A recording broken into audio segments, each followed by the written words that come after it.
I love it when I find random films at flea markets or during thrifting, and Hobbs End was a curiosity I found last year at the Gordyville flea market for under $1. My interest was piqued by the cover art because it showcases a random guy draped with flannel in the dead of winter clutching a chainsaw.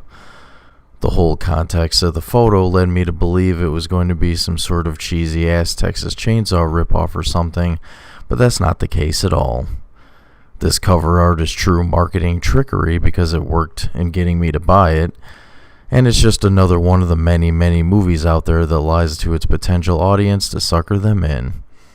Even though I was duped, and now I have the paper sleeve release of Hobbs End as part of my collection, was it at least worth my initial watch? Well, surprisingly, yes. But the experience of sitting through this was much different than what I expected. The entire feeling I pulled from this picture was almost like I was reading a very well-written thriller novel that I just couldn't put down. That's really the best way that I can describe it. It flows very well, the two main characters are very solid and are eventually fleshed out evenly, and even though there was basically no kills, there's a couple, but they're off screen and pretty basic, and no gore to speak of at all. I really enjoyed this thing for what it was. There's also a few twists that are sort of predictable and a red herring that I was actually wrong on, so there's that as well.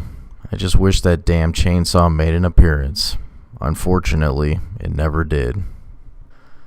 I thought Hobbs End's population was 667. I guess I was wrong. For your information, Hobbs End has a population of 1,301. And I intend to sign them all up. Sweet Jesus, make the song stop. Please, no, don't turn it up.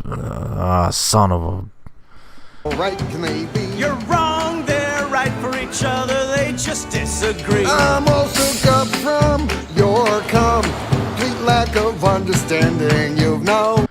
Winter is something I really don't miss. Back when old and new technology still crossed paths. Bye. Lace, Cindy, call me and tell me you're not upset about tonight. I'm really feeling guilty. You know I love you. Hang on. I'd be much obliged, man. Oh, sure. Get in. Lacey, hi, Dr. Feineman at the Smithsonian. I'm hoping you can confirm the data on that medieval robe. Bridget thinks it's 10th century. It is 10th century. Lacey, it's Judith. I reviewed your changes and I don't agree with you, dear. Listen to me. I'm your editor and I'm telling you I am not going to make those changes. It's too much information. I just think it should be a lot simpler, honey. Who cares about all that info on art, Renaissance, framing, technique?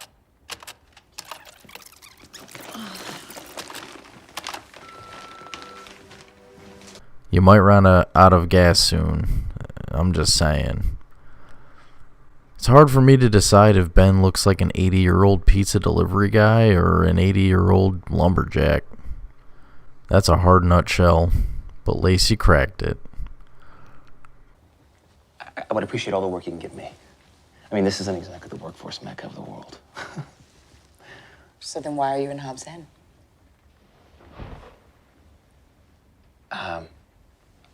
Excuse me, I'm sorry.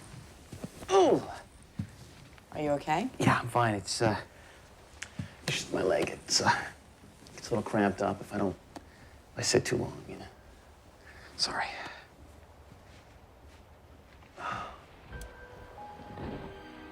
Sorry. I'm sorry, I totally forgot. You were asking me. Hobbs End. Why am I in Hobbs End?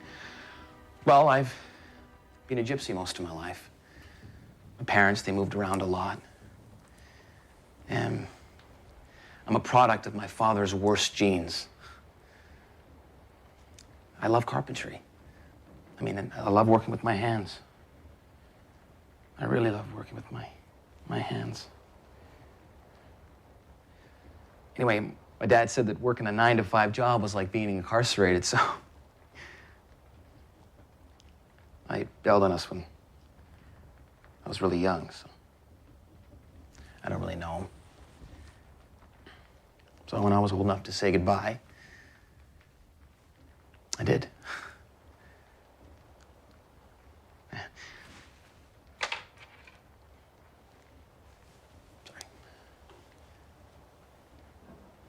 Does any of this make any sense to you?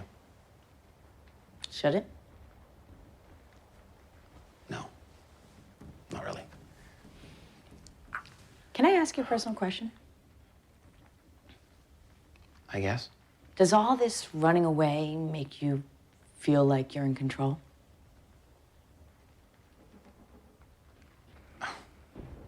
That's pretty hardcore. What are you implying, that I'm so angry with my parents that I can't settle down in one location? That I'm running around America hoping no one will ever find me? Especially Mom and Dad. In a nutshell, yes. Very good. Mom and Dad don't rate too highly with me. It's all water under the bridge, really. It's okay. Mr. Forrest Camo is about to turn into Mr. Red Herring here in a minute. That's not vodka. That's water. Oh, don't even give it a second thought. I'm sorry. All I've got is vodka. The vodka's fine, thanks. It's just I heard about this guy on the radio this morning. And it stuck with me. Howard Hughes was a size 11 boot too, but nobody cares about that.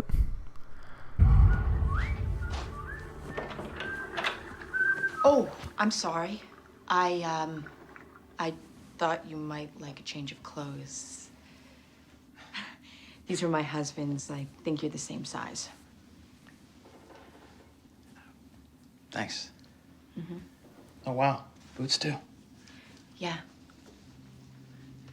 Size 11? yes, they are. So, come downstairs when you're dressed, and I'll make us something to eat, okay? What did your husband do? Clinical psychologist.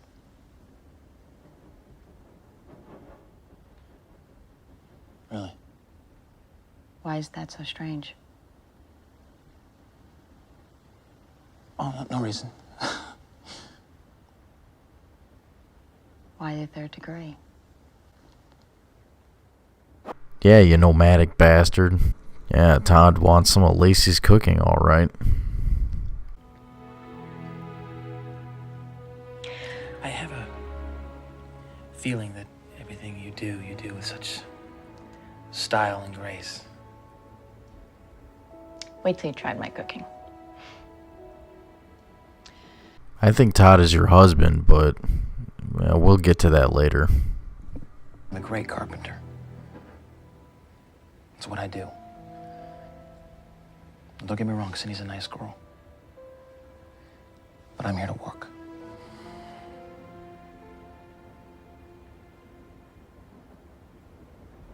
I'm sorry. I didn't mean to attack you like that.